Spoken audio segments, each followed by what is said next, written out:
আসসালামু আলাইকুম রহমতুল্লাহ। ভারতের সাথে বাংলাদেশের সীমান্তে উত্তেজনা। জয়পুরহাট, বেনাপোল, ব্রাহ্মণবাড়িয়া এরকম বিভিন্ন জায়গায় ব্যাপক উত্তেজনা বিরাজ করছে। তারপরে পাঁচবিবি অঞ্চল, কাঁটাতারের বেড়া দেওয়া নিয়ে ঝামেলা, পুশ ব্যাক নিয়ে ঝামেলা এবং টান টান উত্তেজনা বিরাজ করেছে। এমন সময় যদি শোনা হয় যে ভারতের উপর 12.50% অর্থাৎ 12.5% মার্কিন যুক্তরাষ্ট্র শুল্ক আরোপ করেছে, তাহলে তো ঈদের চাঁদ হাতে পাওয়ার কথা। পাশাপাশি বাংলাদেশের মানুষ জাতিসংঘের যে সাধারণ অধিবেশন, সাধারণ পরিষদ, সেই পরিষদের সভাপতি নির্বাচিত হয়েছে বাংলাদেশের মার্কিন যুক্তরাষ্ট্রের এজেন্ট আর কি, বাংলাদেশের বর্তমান সময়ের পররাষ্ট্রমন্ত্রী ডক্টর খলিলুর রহমান। ডক্টর খলিলুর রহমান সুন্দর করে বাংলাদেশের মার্কিন যুক্তরাষ্ট্রের আয়ত্তাধীন বা তাদের অধীনস্থ করে দিয়েছেন কত সুন্দর করে। এর আগের বার যখন ট্যারিফ আরোপ করার কথা উঠেছিল, তখন বাণিজ্য চুক্তি করার নামে এই ডক্টর খলিলুর রহমান তখন নিরাপত্তা উপদেষ্টা ছিল। তিনি বারবার আমেরিকায় পড়ে থেকে আমেরিকার সাথে কী চুক্তি করে 2026 সালে 12 ফেব্রুয়ারির 3 দিন আগে একটা চুক্তি করে গেল। সেই চুক্তি যত প্রকাশিত হয়, এই ডক্টর খলিলুর রহমানের প্রতি মানুষের ঘৃণা তত বাড়তে থাকে। এত সুন্দর কাজ সে করে গিয়েছে। তিনি আবার মার্কিন যুক্তরাষ্ট্রের মনোপুত হওয়ায়, মার্কিন যুক্তরাষ্ট্রের গর্ত ভরে দেওয়ায়, মার্কিন যুক্তরাষ্ট্রের যে আশা আকাঙ্ক্ষা ছিল সেই আশা আকাঙ্ক্ষাটাকে পূরণ করে দেওয়ায় হয়তো এই সাধারণ পরিষদের সভাপতি নির্বাচিত হয়েছেন। যাই হোক, যে কথা বলছিলাম, ভারতের উপর শুল্ক আরোপ করায় আমরা একটু হয়তোবা খুশি হয়েছিলাম।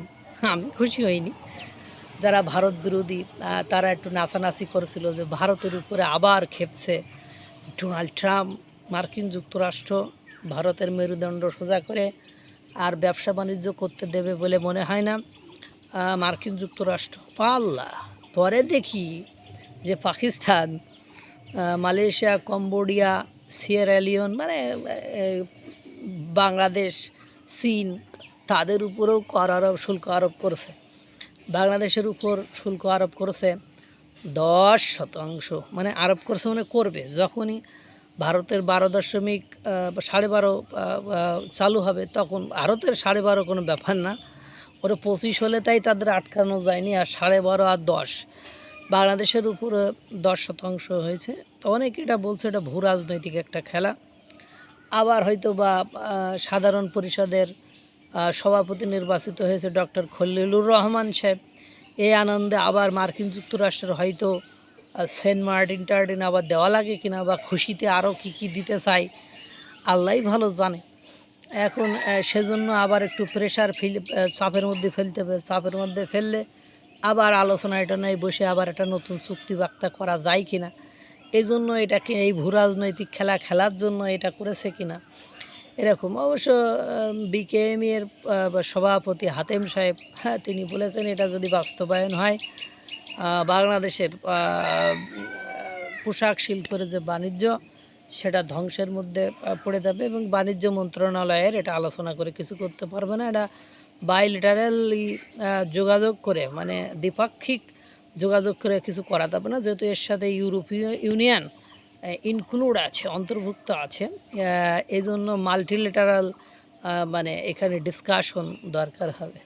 তা ভারতের শুল্ক আরোপ করেছে, এতে একটু খুশি হতে চেয়েছিলাম, পরেক্ষণে দেখি বাস তো আমাদেরও 10% দিয়ে দিয়েছে। অর্থাৎ মার্কিন যুক্তরাষ্ট্র, আমি প্রায় বলি, যার বন্ধু মার্কিন যুক্তরাষ্ট্র, যার সাথে বেশি মার্কিন যুক্তরাষ্ট্র আর পাকিস্তান আর চীনের মাখামাখি, তার আর কিছু হোক আর না হোক, তার শান্তির গোষ্ঠী কেলিয়ে যাবে। এই 3টা দেশ ভালো করে মনে রাখবেন। আমি আফজাল বললাম, চীন, পাকিস্তান আর মার্কিন যুক্তরাষ্ট্র, এই 3টা রাষ্ট্রের সাথে যার সম্পর্ক বেশি ভালো, তার জীবনে, সেই রাষ্ট্রের জনগণের জীবনে আর শান্তি বলে কিছু দেখতে পাবেন না। আল্লাহ তাআলা সকলকে ভালো রাখুক, সুস্থ রাখুক। আসসালামু আলাইকুম ওয়া রাহমাতুল্লাহ।